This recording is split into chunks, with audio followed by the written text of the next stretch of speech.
While there are plenty of places in the world that would easily pass as the reflection of paradise, there are others where one is not even advised to tread owing to unknown dangers that lurk in every corner. Here, we will talk about exactly those places that one must not visit if they're looking for the ideal holiday destination which is also safe rather than just being pretty. For all the people who are in the mood of having a world tour, then it is advisable to avoid certain places that are proven as the most dangerous places in the world to visit. We have listed some of the most dangerous ones among them right here. If you are ready for some serious adventure, these places are meant for you.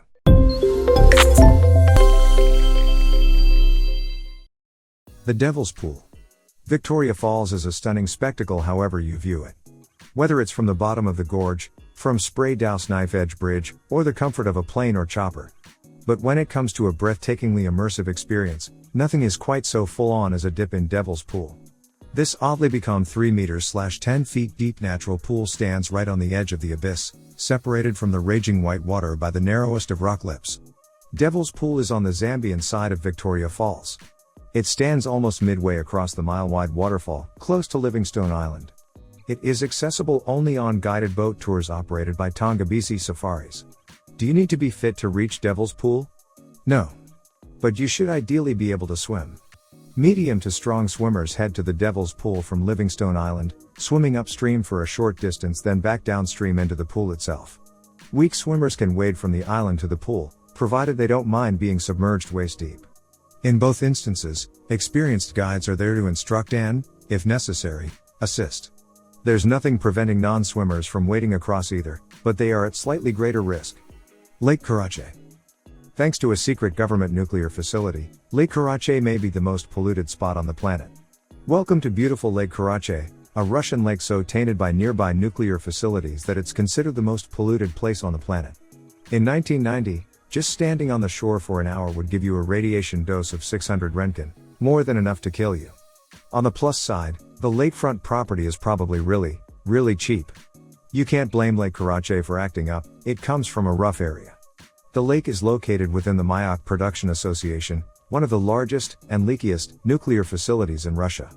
The Russian government kept Mayak entirely secret until 1990, and it spent that period of invisibility mainly having nuclear meltdowns and dumping waste into the river. By the time Mayak's existence was officially acknowledged, there had been a 21% increase in cancer incidence, a 25% increase in birth defects, and a 41% increase in leukemia in the surrounding region of Chelyabinsk. The Teka River, which provided water to nearby villages, was so contaminated that up to 65% of locals fell ill with radiation sickness, which the doctors termed special disease, because as long as the facility was secret, they weren't allowed to mention radiation in their diagnoses. Lake Karachi is now full of concrete that's intended to keep radioactive sediment away from shore. Downstream water in the Teka River has almost no radioactive cesium, though you still can't drink the upstream stuff and the riverbanks will be dangerous for hundreds of years. The Mayak nuclear facility still sucks out loud. It had its operating license revoked in 2003 for dumping waste into open water. Surprise, surprise, but at least things like operating licenses now exist. And today, 20 years after Mayak started appearing on maps again, it's even possible that you could stand on the shores of Lake Karachi and not die. But we wouldn't risk it. Death Valley. Death Valley is a desert valley on the California and Nevada border with extreme heat. It is known as one of the hottest places in the world. There are only a few deserts in the Middle East and Africa, approaching peak temperatures during the summer which can give competition to the Death Valley. The hottest place on Earth had its hottest month record in July 2018. The average temperature, including overnight lows, was 108.1 degrees Fahrenheit. For 4 days in a row, the daily highs hit a temperature of 127 degrees Fahrenheit, it's the highest recorded temperature. A band of settlers lost here in the winters around 1849 to 1850 gave Death Valley its forbidden name. While only one person died here, as far as we know, they all thought this valley would be their cemetery. They were saved by 2 of their young men who had learned to be scouts, William Lewis Manley and John Rogers. As the men climbed over the Panamint Mountains from the valley, one of the men turned and looked back, saying, "Goodbye, Death Valley," earning its place in the top dangerous places in the world. Death Road. North Yungas Road is known as the Death Road for all the right reasons that you can guess. Driving up or down this 43-mile, 69-kilometer, switchback is extremely dangerous because of fog, landslides, waterfalls, and cliffs falling 2,000 feet, 610 meters, in each turn. Until 1994, Almost 300 drivers were killed every year, justifying its nickname and putting it on the list of the most dangerous places to visit in the world. The road extends far enough to connect the Amazon rainforest to the capital city, surrounded by mountainous terrain. This means that merchants were not unusual to cram into trucks and buses trying to sell their wood and crops in the area. The hairpin turns, however, were not wide enough for each vehicle, further leading many trucks to go down with people and their livelihoods. Islands of Doom. The Runit Dome in the Marshall Islands is a hulking legacy of years of U.S. nuclear testing. The remote islands, roughly halfway between Australia and Hawaii, were deemed sufficiently distant from major population centers and shipping lanes, and in 1948, the local population of Micronesian fishermen and subsistence farmers were evacuated to another atoll 200 kilometers away. In total, 67 nuclear and atmospheric bombs were detonated on Eniwetok and Bikini between 1946 and 1958, an explosive yield equivalent to 1.6 Hiroshima bombs detonated every day over 12 years. The detonations blanketed the islands with irradiated debris, including plutonium-239, the fissile isotope used in nuclear warheads, which has a half-life of 24,000 years. When the testing came to an end, the U.S. Defense Nuclear Agency, DNA, carried out an 8-year cleanup, but Congress refused to fund a comprehensive decontamination program to make the entire atoll fit for human settlement again. In the end, U.S. servicemen simply scraped off the island's contaminated topsoil and mixed it with radioactive debris.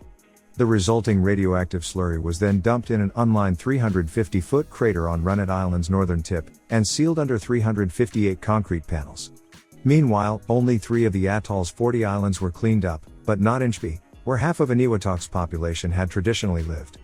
And as costs spiraled, resettlement efforts of the northern part of the atoll stalled indefinitely. Snake Island. There is an island about 25 miles off Brazil's coast where no local would ever dare to walk. There are rumors that the last fisherman who strayed too close to his shores was found drifting in his boat days later, lifeless in a blood pool.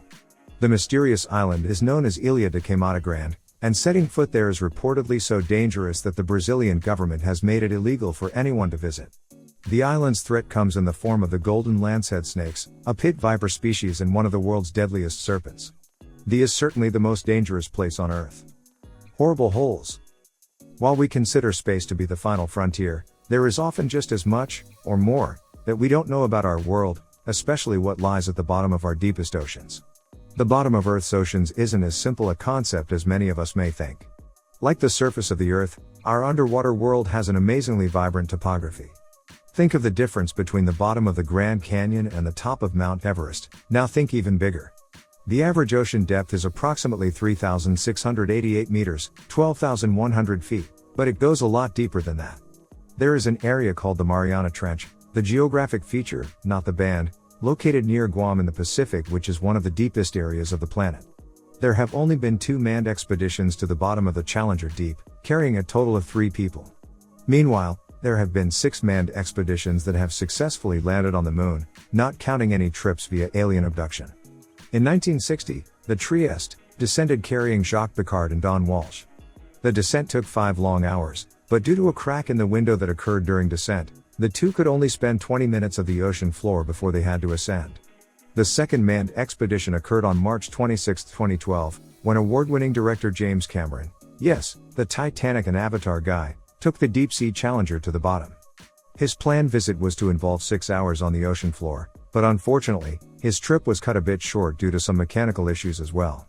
If you were at the bottom and unprotected, it would feel as if you were being crushed by 50 jumbo jets at the same time, the weight of more than 10 kilometers of water pressing down on you. When you think about it, the amazing thing is how much engineering must have gone into those 2 ships for them to be able to make the descent at all. What's the most dangerous place you've ever visited? Let me know in the comments below. Thanks for watching.